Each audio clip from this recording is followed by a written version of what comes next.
What if everything you've been hearing about Shedeur Sanders isn't the full story? Because right now, a serious narrative is spreading, claims that he can't read defenses, that he's being exposed at the next level. But here's the problem. The film doesn't seem to match the story. And when analysts start breaking it down, a completely different picture begins to emerge. So where is this actually coming from? That's where things get interesting. There are whispers, unconfirmed, but getting louder, that someone behind the scenes might be feeding this narrative to the media. And if that's true, this isn't just criticism anymore, it's something deeper. Then out of nowhere, Coach Prime drops a cryptic message about lies needing transportation. No names, no direct callouts, but the timing, impossible to ignore. So now the question is whether Shedeur is being criticized. It's whether he's being set up. The moment everything started spiraling can be traced back to one claim, and it hit hard. Out of nowhere, Jason Lloyd reportedly pushed a narrative that Shedeur Sanders struggles to read defenses, not needs development, not adjusting to the league, but flat-out questioning one of the most fundamental skills a quarterback must have. And almost instantly, that take spread like wildfire. But here, where things didn't add up. Because the second that claim went public, analysts and former quarterbacks began pushing back. One of the most notable voices was Chase Daniel, who, along with others, has broken down actual game film showing Shedeur making pre-snap reads, adjusting protections, and calling audibles at the line. These aren't basic plays. These are advanced decisions that require a real understanding of defensive schemes. So now you've got two completely different realities. On one side, you have anonymous sources and media reports claiming there's a serious flaw in Shedeur's game. On the other, you've got visible, verifiable film that seems to tell the opposite story. And that contradiction is what turned a simple critique into a full-blown controversy. It also raises a bigger question. If this issue was real, why is it only coming out now? Shedeur has been under the spotlight for years, playing at a high level with his father, Deion Sanders, closely involved in his development. If he truly couldn't read defenses, that flaw wouldn't just suddenly appear overnight. It would have been exposed long ago. Which is exactly why fans, and even some insiders, are starting to question the timing. And that's when the conversation began to shift. Because this stopped being just about performance and started feeling like something else entirely. The biggest problem with this entire situation isn't even the criticism, it's the contradiction. Because if you actually watch the film on Shedeur Sanders, you start noticing things that don't match the narrative at all. We're not talking about simple, one-read plays. We're talking about a quarterback who's clearly making pre-snap adjustments, reading defensive alignments and changing plays at the line. That's not something you fake. That's something you either understand or you don't. And yet somehow, the narrative being pushed suggests the complete opposite. That's why so many analysts immediately pushed back. Former NFL quarterback Chase Daniel is one of several voices who have broken down actual clips showing Shedeur diagnosing coverages and reacting in real time. These aren't highlight plays designed to make him look good. This is routine quarterback responsibility being executed at a high level. So now you've got a split reality. On one side, you have unnamed sources and media figures claiming there's a major flaw in his game. On the other, you've got visible evidence, film anyone can watch, that suggests he's doing exactly what a high-level quarterback is supposed to do. And that's where things start to feel off. Because if the film is publicly available and multiple analysts are reaching the same conclusion, then where exactly is this negative evaluation coming from? That's the question nobody seems to answer directly. Instead, what we keep hearing about are sources, quiet voices behind the scenes, people who supposedly have insider knowledge but never step forward publicly. And in today's media environment, that's where things can get dangerous. Because once a narrative starts moving, it doesn't need proof anymore. It just needs momentum. But here, what makes this even more suspicious. If this was a real issue, it wouldn't suddenly appear out of nowhere. Deion Sanders has been around Shedeur his entire career, as both a father and a coach. If there was a fundamental problem like this, it would have been exposed years ago, not randomly surfacing now when the spotlight is at its brightest. And that timing is what has people talking. Because this doesn't feel like normal criticism anymore. It feels like two completely different stories being told at the same time, and only one of them is backed by what you can actually see. So the real question becomes, who do you believe? The film or the narrative? But just when it seemed like this was only about film and media takes, a completely different theory started gaining traction. And to be clear, this part is speculation, not confirmed fact. There's been growing buzz online suggesting that someone inside the building may be quietly fueling this narrative around Shedeur Sanders. Not directly, not publicly, but through conversations, leaks, and off-the-record comments that eventually make their way to reporters. Now again, nothing has been proven, but fans have started connecting dots. Because when Jason Lloyd referenced having texts and inside information, yet avoided clearly nomming sources, it raised eyebrows. If the claims are strong enough to go public, why keep the origin hidden? That question alone has added fuel to the speculation. Some believe, based purely on online discussion, that there could be tension between different personalities in the locker room. The idea being, when a young quarterback like Shedeur enters the spotlight with massive attention, not everyone embraces it the same way. And in environments like that, narratives can sometimes form behind the scenes.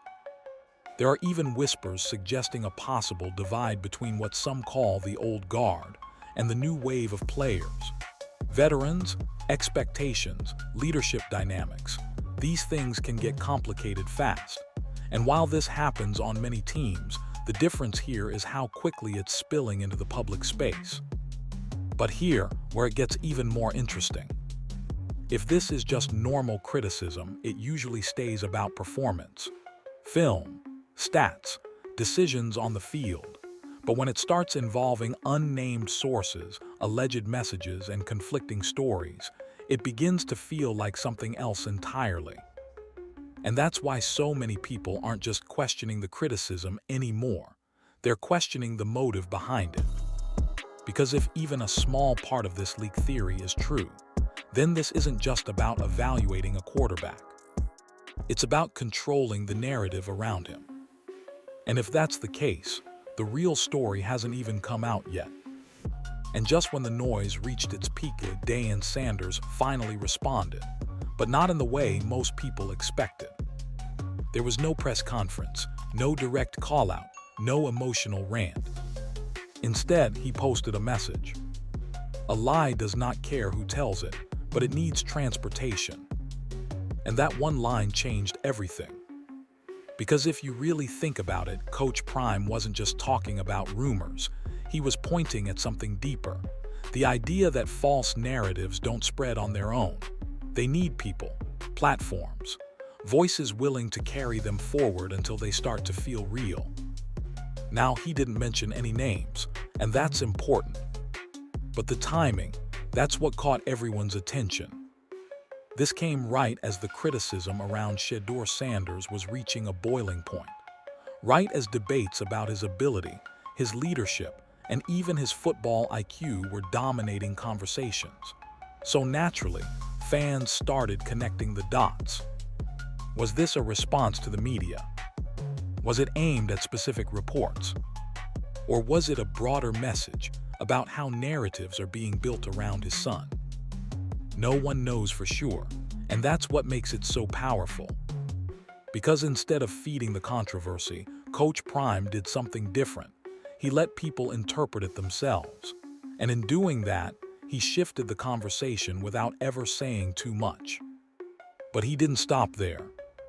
Not long after, another message surfaced, this time focusing on discipline, saying no and avoiding situations that don't align with your path. On the surface, it sounds like general advice, but given everything happening, many saw it as another subtle signal. A reminder, maybe, that not every battle needs to be fought publicly, or that some situations are better handled with silence than reaction. And when you step back and look at the bigger picture, it becomes even more interesting. Because here you have a Hall of Fame player, a coach, and more importantly, a father watching his son become the center of a growing storm. Constant criticism, constant speculation, narratives forming daily. And yet he chooses restraint. No outbursts, no direct attacks, just calculated messages that leave people thinking. And maybe that's the real statement.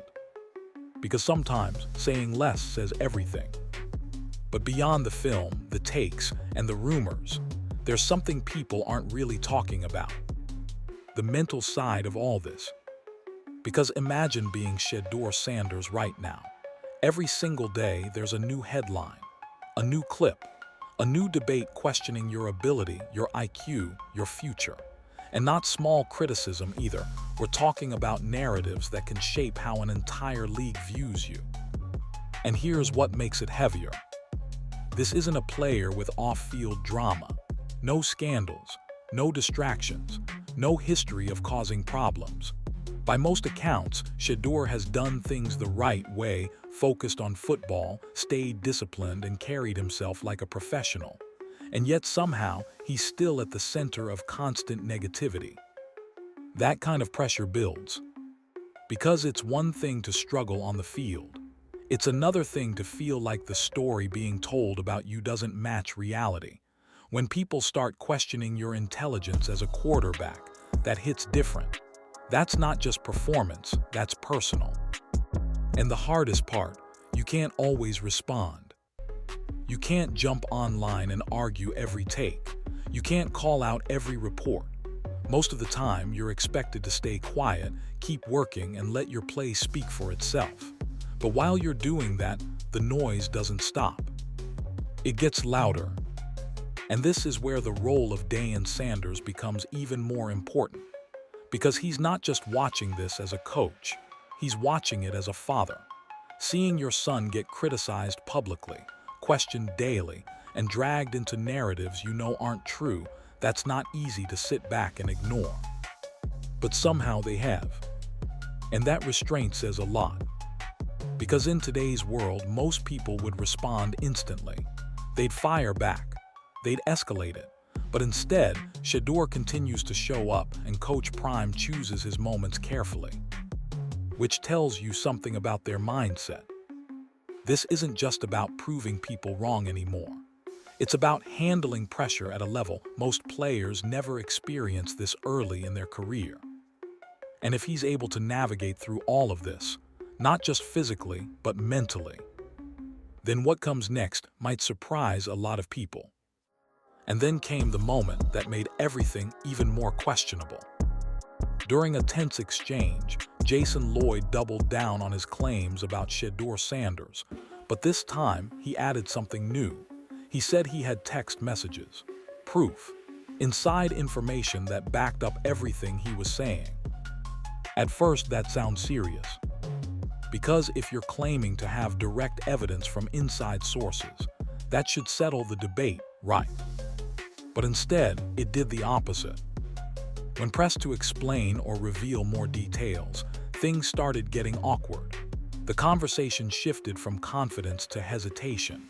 Simple questions, like who the source was or what exactly the messages said, suddenly didn't get clear answers. And then came the moment that really caught people off guard. He joked about invoking the Fifth Amendment. Now maybe it was sarcasm. Maybe it was just an attempt to deflect pressure.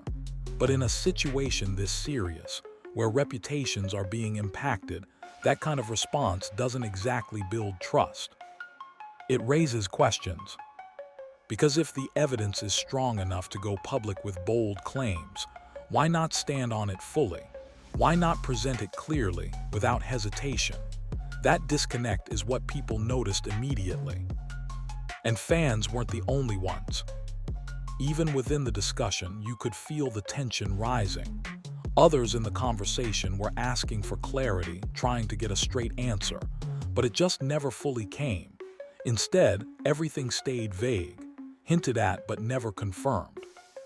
And that's where doubt started creeping in. Because now it's not just about whether the original claim is true or false. It's about credibility.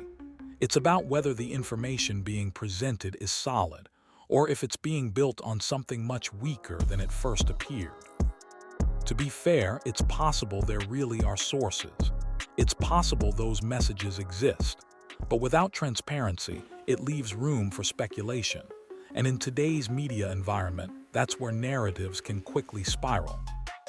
And that moment, that hesitation, might have changed how a lot of people view this entire situation. Because instead of clearing things up, it made everything feel even more uncertain. So after everything, the claims, the film breakdowns, the rumors, and even the cryptic responses, we're left with one big question. What's really going on here? On one side, you have media voices like Jason Lloyd pushing a strong narrative about Shedeur Sanders, a narrative that questions his ability at a fundamental level. And to be fair, criticism is part of the game. Every quarterback faces it. Every player gets evaluated. But on the other side, you have something that doesn't quite line up. You have film that appears to show Shedeur doing exactly what he's being accused of not being able to do. You have analysts breaking down plays and reaching completely different conclusions. And you have a situation where the strongest claims are backed by sources that haven't been clearly revealed. And that contradiction is where the real story lives. Because this isn't just about whether Shedeur is a good quarterback or not. It's about how narratives are created and how quickly they can take on a life of their own. Once a story starts moving, especially in today's media world, it doesn't need constant proof. It just needs repetition. And that's what makes this situation so complicated. Then you factor in the speculation. Again, nothing confirmed, but the idea that someone behind the scenes could be influencing how this story is being told. Whether that's true or not, the fact that people are even considering it shows how much doubt has been created. Add to that Deion Sanders stepping in with subtle but powerful messages, and it becomes clear this isn't just noise anymore. There's meaning behind the timing. There's intention behind the silence. And maybe that's the biggest takeaway. Because in situations like this, the truth isn't always loud. Sometimes it's buried under opinions, takes, and speculation. Sometimes it takes time to fully come out. So right now, we're left with two versions of reality. One built on reports, sources, and narratives. The other built on what people can actually see for themselves. And as this continues to unfold, one thing is certain. This story isn't over. In fact, it feels like we're just getting to the part where everything finally starts to come out.